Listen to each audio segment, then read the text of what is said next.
Este es su servidor el Padre Roberto Mena, siervo misionero de la Santísima Trinidad.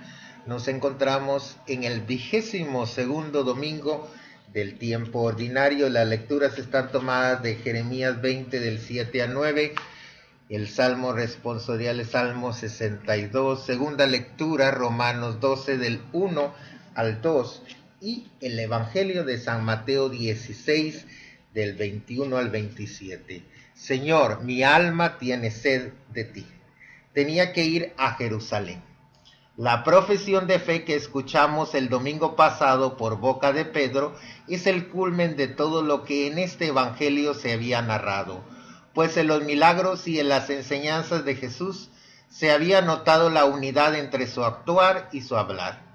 Pedro reconoce en Jesús al Mesías, el enviado de Dios que tiene características completamente diversas a otros hombres de Dios.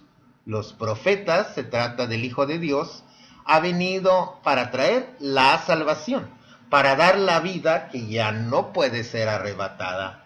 Solo cuando los discípulos, por boca de Pedro, están en grado de proclamar quién es Jesús, él decide revelarles también las modalidades futuras de su misión. Esto nos indica el cuidado pedagógico de Jesús con sus discípulos, su intención de llevarlos a descubrir la verdad. Comenzó a decirles que tenía que ir a Jerusalén.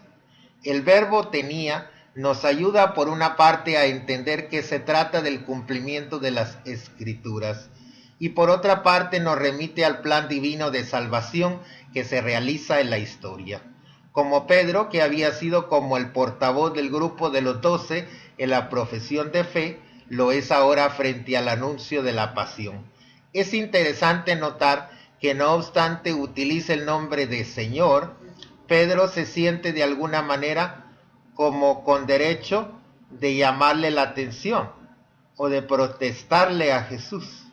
Ya esto señala la ambigüedad de su postura, porque quiere discutir con su Señor en lugar de seguir su palabra.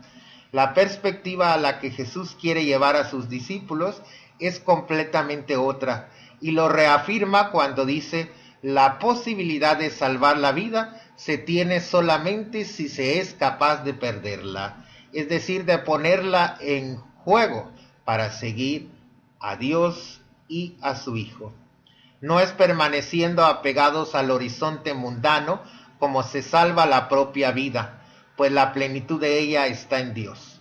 Afortunadamente el texto litúrgico ha puesto la palabra vida en lugar de alma, como se leía anteriormente. Lo que Jesús quiere decir es que justamente nuestra vida aquí y ahora, a la cual estamos tan apegados, puede ser ganada o perdida, puede tener sentido o estar vacío de él, puede valer la pena ser vivida o revelarse como un fracaso. Apártate de mí, Satanás, y no intentes hacerme tropezar en mi camino. Pedro por el momento es como Satanás para Jesús, en cuanto intenta disuadirlo del camino que debe recorrer para obedecer la voluntad del Padre. El verbo tropezar es interesante y hace notar que en su significado original indicaba un obstáculo que nos hace caer en el camino.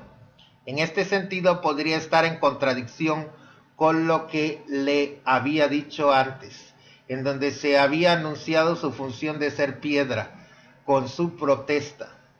Pedro, en lugar de ser la roca del fundamento seguro y firme, se vuelve piedra de tropiezo. Y así sucede en nuestra vida. A veces queremos seguir las enseñanzas de Jesús, pero a veces también nos apartamos de lo que Él quiere para nosotros y hacemos nuestra propia voluntad o queremos seguir nuestros propios caprichos y no cumplir la voluntad del Señor. Por eso este evangelio nos está animando a que siempre confiemos en el Señor, que para anunciar la palabra de Dios es necesario seducirse por Dios, como dice la primera lectura de hoy, que me sedujiste, Señor, y me dejé seducir. Por eso hoy le pedimos al Señor que siempre seamos fieles a su palabra y a la doctrina de nuestra Iglesia Católica. Y la bendición del Dios misericordioso, Padre, Hijo y Espíritu Santo, descienda sobre ustedes y permanezca para siempre. Pasen una buena semana en el Señor.